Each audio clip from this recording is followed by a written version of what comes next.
Centre for educational research and training specially जो है focus करता है ये इदारा हमारे जो है एजुकेशन इश्यूज, एजुकेशन पॉलिसीज और मोर इम्पोर्टेंटली सम की लेजिस्लेशन और पॉलिसी इंटरवेंशंस के हवाले से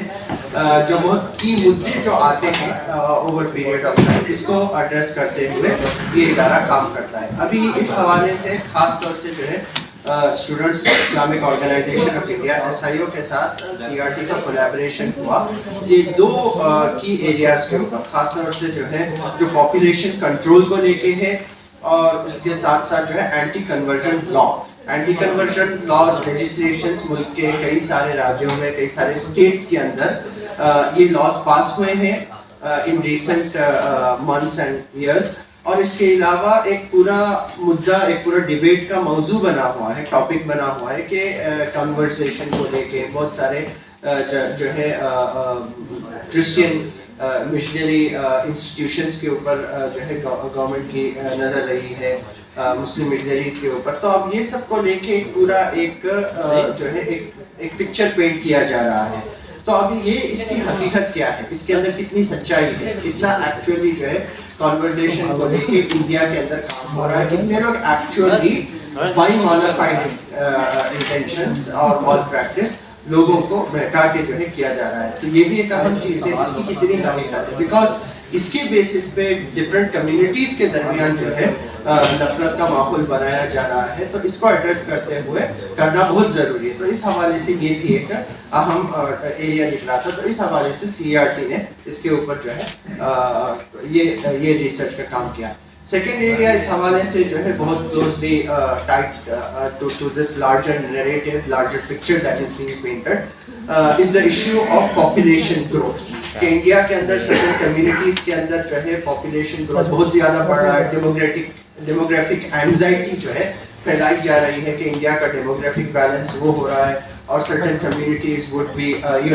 रिप्रोड्यूसिंग एट हायर रेट और दे विल टेक ओवर। ये सब चीज़ें जो है बनाई जाए। बस इसकी कितनी हकीकत है इस हवाले से देखिए। तो CRT इसका एक जो स्टैंडिंग इनिशिएटिव है, पार्लियामेंट वॉच द लेजिस्लेशन और पॉलिसी इंटरवेंशन के लिए ये काम करता है। तो इसके तहत ये दो काम है और इस हवाले से जो SIO ऑफ इंडिया का इसके साथ कोलैबोरेशन रहा है। तो अब मैं इनवाइट करता हूँ जनाब फवाद शाहीन साहब, डायरेक्टर CRT, कि वो ये जो दो ब्रीफ्स रेडी हुए हैं रिसर्च बुकलेट्स, इसके बारे में जो है मोर इन डेप्थ जो है ब्रीफिंग आप लोगों के सामने रखें। Thank you all for being here and आज का हमारा जो ये डिस्कशन है, this is particularly in the context of, जैसा कि हम ये बात कर रहे थे, a number of legislations which have been proposed recently, जिसमें कि बहुत ज्यादा डेमोग्राफी को लेकर के, पॉपुलेशन को लेकर के एक एंजाइटी हमको दिखती है और मुल्क की पॉलिटिक्स में इन बिल्स के थ्रू या इन डिस्कशंस के थ्रू नंबर की, खास करके एक मेजॉरिटेरियन एंजाइटी को इंट्रोड्यूस करने की कंसिस्टेंटली कोशिश की जा रही है। और जो दो कानून हैं जिनकी एक लंबी जर्नी है, एक पर्सपेक्टिव है एंटी कन्वर्जन लॉज का और एक पर्सपेक्टिव है पॉपुलेशन कंट्रोल बिल्स का। ये दो इस तरह के कानून हैं जिनको लेकर के एक तवील बहस मुल्क में चलाई जा रही है और मोस्टली ये बहस फैक्ट से और रियलिटी से बहुत डिस्कनेक्टेड है और कुछ रेटोरिक्स के ऊपर बेस करके चल रही है। तो सबसे पहले तो जो एंटी कन्वर्जन लॉज का मसला है, जैसा कि हम सब जानते हैं कि हिंदुस्तान के अलग अलग स्टेट्स में एंटी कन्वर्जन लॉज आज से नहीं, एक लंबे जमाने से एग्जिस्ट करते हैं। और इन एंटी कन्वर्जन लॉज के साथ साथ इंडिया में एक फ्रीडम ऑफ रिलीजन भी एग्जिस्ट करता है और हमेशा कोर्ट्स के थ्रू और हमारे लीगल पॉलिटिकल डिस्कोर्स में ये एक एक्सेप्टेड चीज रही है कि हिंदुस्तान में आपको जो फ्रीडम ऑफ रिलीजन है वो फ्रीडम अपने बिलीफ का भी है और साथ में उस बिलीफ को प्रैक्टिस करने के साथ साथ प्रोपेगेट करने का भी है। ये कॉन्स्टिट्यूशनली प्रोटेक्टेड है। इसमें जो एक चीज निकाली गई, एक इंडिपेंडेंस के बाद से ही, इंडिपेंडेंस के पहले से भी एक डिस्कशन जो चलता था कि कुछ लोगों को जोर जबरदस्ती से कन्वर्ट किया जा रहा है, तो जोर जबरदस्ती की हद तक कन्वर्जन को रिस्ट्रिक्ट करने के लिए कुछ लीगल प्रोविजंस की बात होती रही है। लेकिन हम लोग ये देखते हैं कि इस जो बेसिक आइडिया है फ्रीडम ऑफ रिलीजन को प्रोटेक्ट करने के लिए ही जबरदस्ती से हुए कन्वर्जन्स को रोकने का एक बहुत पुराना एक डिस्कोर्स है, उसको आज पूरी तरह से वेपनाइज करके और पूरी तरह से फ्रीडम ऑफ रिलीजन ही को रिस्ट्रिक्ट करने के लिए लेजिस्लेटिव एनैक्टमेंट्स हो रहे हैं। अगर आप पिछले कुछ सालों के लॉज लीजिए, और हम लोगों ने जो एनालिसिस किया है वो कोई एक लॉ का नहीं किया है, बल्कि जनरली क्या ट्रेंड है, क्या शिफ्ट आ रहा है पिछले कुछ सालों से अलग अलग लॉज में, तो हम लोग ये देखते हैं कि इस वक्त जो, चाहे वो कर्नाटका हो, हरियाणा हो या अलग अलग स्टेट्स हो जिसमें रिसेंटली एंटी कन्वर्जन लॉज पास हुए हैं, उन सब में कॉमनैलिटीज क्या है? कॉमनैलिटी पहली बात तो ये है कि वो लव जिहाद जैसा एक डिस्कोर्स है उसको लेकर के पहले उन लॉज को पास किया गया। उन लॉज में ये बोला गया कि आप अगर शादी के लिए या किसी भी और रीजन से कन्वर्ट करते हैं तो उसको शादी या इस तरह के रीजन से कन्वर्ट करते हैं तो उसको इलीगल माना जाएगा। इस तरह के डिस्कोर्स के चारों तरफ इन लॉज को लेजिटिमाइज किया गया। लेकिन जब आप इसको पढ़ते हैं तो एक्चुअली में इन लॉज का लेना देना कोई शादी ब्याह या असल में कोई लव जिहाद की एंजाइटी से रिलेटेड नहीं है, बल्कि उसके पीछे एक ज्यादा बड़ा इशू है। वो लॉज असल में प्रोहिबिट क्या कर रहे हैं? वो कह रहे हैं कि आप किसी भी तरह का फियर और इंड्यूसमेंट के जरिए तो आप कन्वर्जन नहीं कर सकते, जाहिर सी बात है, फितरी बात है। लेकिन फियर और इंड्यूसमेंट की डेफिनेशन में वो ये भी ले आते हैं कि किसी ये बोलना कि कोई एक्ट करने से कोई खुदा नाराज हो जाएगा या खुश हो जाएगा, इतनी बात बोलना भी जो है वो लॉ को वायलेट करेगा और वो एक इलीगल कन्वर्जन में उसको ले आएगा। और उससे भी ज्यादा बड़ी चीज, ये तो ठीक है उसका कंटेंट है जिसके ऊपर बहस हो सकती है, एक डिबेट हो सकता है कि क्या एक्सटेंट होना चाहिए कन्वर्जन के एफर्ट्स का, लेकिन जो सबसे खतरनाक एस्पेक्ट है वो है कन्वर्जन को जो एक अप्रूवल प्रोसेस में अटकाया गया है। अगर कोई इंसान इन बिल्स को अगर आप देखिए, इन लॉज को देखिए, तो उसका जो इंटेंडेड डिजाइन है वो क्या है कि अगर कोई शख्स हिंदुस्तान में अब अपना धर्म परिवर्तन करना चाहता है, कन्वर्ट करना चाहता है, तो सबसे पहले उसको जाकर के एक डिस्ट्रिक्ट मैजिस्ट्रेट या कोई एक ऐसे सिमिलर ऑफिशियल के सामने अर्जी देनी पड़ेगी। अर्जी देने के बाद कुछ दिन, 15 दिन, कहीं एक महीना उसको रुकना पड़ेगा, उसका इन्वेस्टिगेशन होगा, रिव्यू होगा, जांच पड़ताल होगी कि इसको लेकर के किसी को आपत्ति तो नहीं है, उसके बाद ही उसे अपना धर्म परिवर्तन करने की अनुमति दी जाएगी। और अगर अनुमति के बगैर कोई अपना धर्म परिवर्तन करता है तो इसको गैर कानूनी एक अपराध माना जाएगा। अगर आप इस पूरे डिजाइन को देखिए तो आप सोचिए ये खुद कितना इलॉजिकल और कितना अननेचुरल डिजाइन है। क्योंकि जब आप रिलीजन की बात करते हैं, फेथ की बात करते हैं, तो आप एक ऐसी चीज की बात करते हैं जिसका बिलीफ और कॉन्शियंस से लेना देना है। ये जो है आप किसी ब्यूरोक्रेटिक अप्रूवल के प्रोसेस से किसी का फेथ सही है या नहीं है, किसी का कॉन्शियंस सही है या नहीं है, ये आप कभी भी जज नहीं कर सकते। असल में इसके पीछे मकसद क्या है? इसके पीछे मकसद सिर्फ ये है कि लोगों को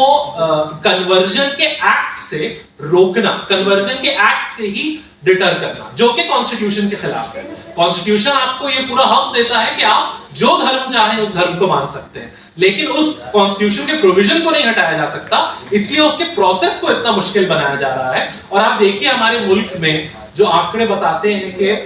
रिलीजियस माइनॉरिटीज के खिलाफ हर तीसरे दिन कम से कम एक हेट क्राइम होता है।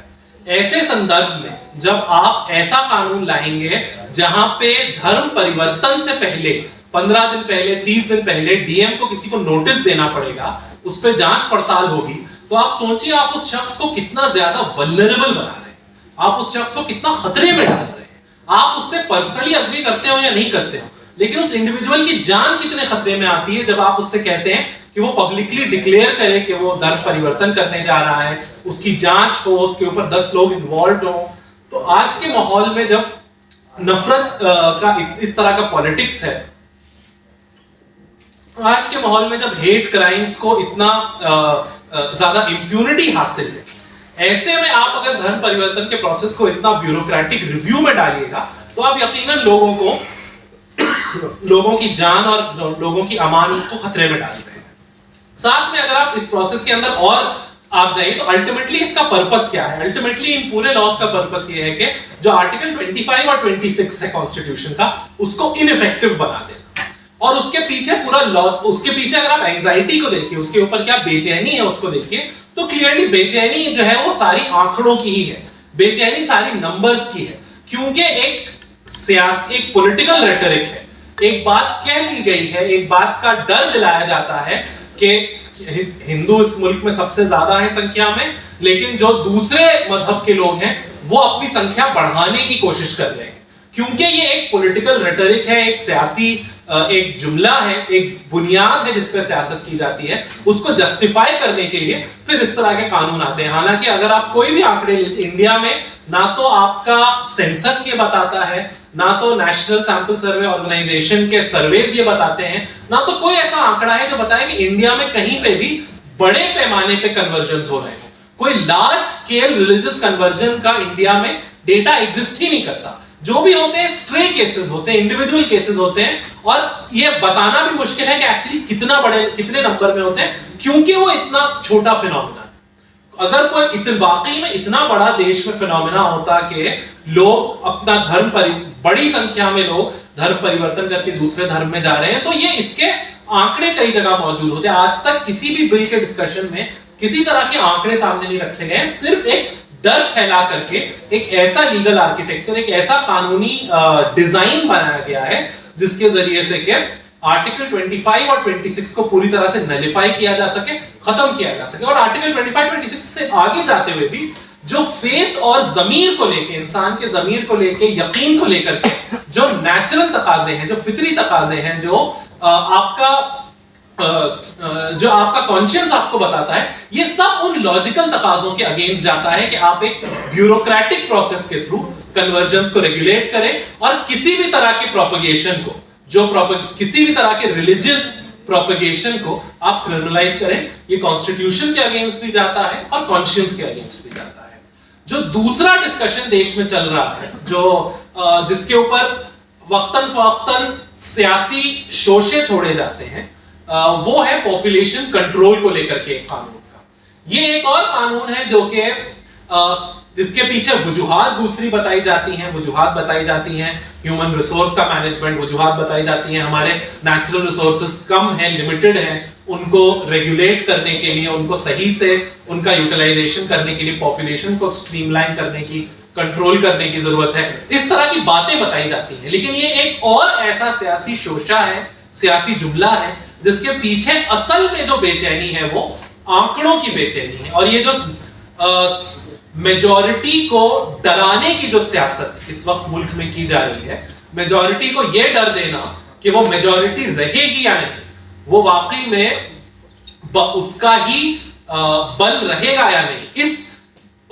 आइडेंटिटी को सिर्फ नंबर पे रिड्यूस करने की जो सियासत मुल्क में चल रही है, ये भी उसी का एक एक्सप्रेशन है। आप देखिए हमारे मुल्क में पॉपुलेशन कंट्रोल की पॉलिसी आज से नहीं काफी सालों से है, और अगर आप अगेन आंकड़ों को देखिए तो वो ये बताते हैं कि पॉपुलेशन कंट्रोल की पॉलिसी लार्जली सक्सेसफुल रही है इंडिया में। ओवर टाइम जैसे जैसे हेल्थ और एजुकेशन को लेकर के इंफ्रास्ट्रक्चर फैला है, अवेयरनेस फैली है, इंफॉर्मेशन फैली है, वैसे वैसे जो पॉपुलेशन का रिप्लेसमेंट का रेशियो होता है, जो ये बताता है कि ऑन एन एवरेज एक औरत ऑन एन एवरेज हिंदुस्तान में कितने बच्चे पैदा होते हैं, तो कहा यह जाता है कि एक स्टेबल पॉपुलेशन पॉलिसी वो है जो 2 के लेवल पे आ जाए, यानी कि एक औरत के अगर 2 बच्चे ऑन एन एवरेज मुल्क में पैदा हो रहे हैं तो उसको, जो डेमोग्राफिक स्टडीज करने वाले लोग हैं वो ये बताते हैं कि वो एक स्टेबल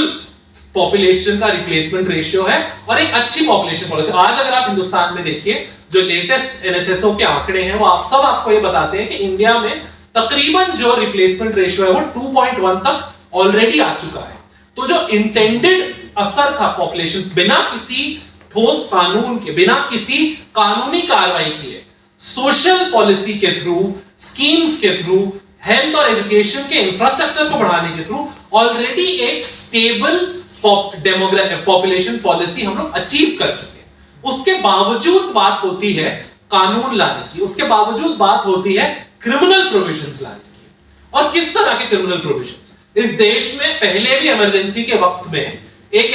एक्सपीरियंस, एक तजुर्बा हो चुका है जब जबरदस्ती पॉपुलेशन कंट्रोल को इन्फोर्स करने की कोशिश की गई थी। उसके क्या डिजास्टर्स कॉन्सिक्वेंसेस थे वो आप सब जानते हैं। तुर्कमान गेट यहां से बहुत ज्यादा दूर नहीं है, वो सब वाकयात सब लोग जानते हैं। उसके बावजूद आज हिंदुस्तान में जबकि आप बेहतर तरीकों से एक पॉपुलेशन पॉलिसी को अचीव कर पा रहे हैं, उस कॉन्टेक्स्ट में भी बार बार पॉपुलेशन कंट्रोल बिल पार्लियामेंट में पेश किया जाता है। ये सरकार को भी पता है कि इस बिल का कोई फायदा नहीं होना, इसीलिए वो बिल्स कभी पास नहीं होते, लेकिन सियासी डिस्कोर्स से उसको कभी भी खत्म नहीं होने दिया जाता। और वो बिल्स किस तरह की किस तरह के प्रोविजंस की बात करते हैं। वो ऐसे प्रोविजंस की बात करते हैं कि जहां जो 2 चाइल्ड पॉलिसी का वायलेशन करे जो भी फैमिली, उनको सबसे पहले तो सरकारी स्कीम से डिसइंसेंटिवाइज किया जाए, यानी कि सरकारी जो स्कीम का लाभ है वो उनको काटा जाए। कई जगहों पर इस तरह की बात होती है कि उनको इलेक्शन लड़ने से रोका जाए। कई जगहों पे और तरह के सैंक्शंस की बात होती है। फंडामेंटली जो उनके नागरिक के तौर पे जो अधिकार हैं, उन अधिकारों को कम कर देने की बात होती है अगर 2 चाइल्ड पॉलिसी का वायलेशन हो। और आप देखिए कि इसका असल में असर किसके ऊपर होने वाला है। असर उन्हीं तबकों पे होगा जो कि सबसे ज्यादा उन पॉलिसीज के हकदार हैं, जहां ज्यादा गुर्बत है, जहां एजुकेशन नहीं है, जहां हेल्थ इंफ्रास्ट्रक्चर नहीं है। पूरी पॉपुलेशन साइंसेस डेमोग्राफिक स्टडीज आपको यही बताती है, और हमने अपने बुकलेट में भी यही बताने की कोशिश की है कि पॉपुलेशन का और डेमोग्राफिक ट्रेंड्स का रिलीजन या रिलीजियस बिलीफ से कोई लेना देना नहीं होता है। हमेशा उनका लेना देना हेल्थ और एजुकेशन से होता है।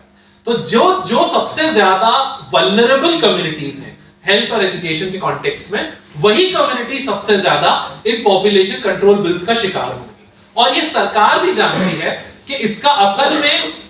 कौन इसका निशाने पे आने वाला है। इसलिए कभी भी आप देखिएगा कि इस तरह के बिल को पास करने की बात नहीं होती है, लेकिन हर पार्लियामेंट्री सेशन में, इस बार भी एक बीजेपी के एमपी ने प्रेजेंट किया, इससे पहले के 3 पार्लियामेंट्री सेशंस में लगातार कोई ना कोई बीजेपी का एमपी जरूर ये बिल पेश करता है। इस पे कई दिन डिस्कशन होता है, और उस डिस्कशन का निष्कर्ष ये निकलता है कि फिर से वो जो आंकड़ों को लेकर के जो डर है, जो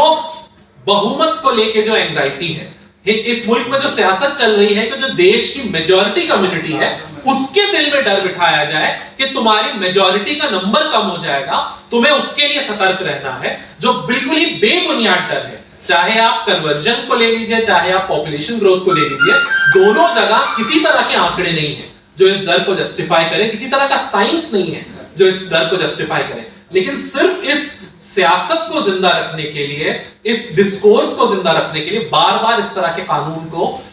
पेश किया जाता है, बार बार इस तरह का डिस्कशन किया जाता है, और मुल्क के जो है पूरे माहौल को खराब करने की एक कोशिश की जाती है। तो हम लोगों ने सिर्फ इसी कॉन्टेक्स्ट में, क्योंकि बार बार ये एक डिस्कशन का मौजू बना हुआ है और एंटी कन्वर्जन के ऊपर यकीनन कई सारे कानून आ भी चुके हैं अलग अलग स्टेट्स में, तो इसी कॉन्टेक्स्ट में हमने एक बहुत बेसिक सी, बहुत बुनियादी सी स्टडी दोनों अलग अलग कानून पे अलग अलग की है, और उसको अब हम लोग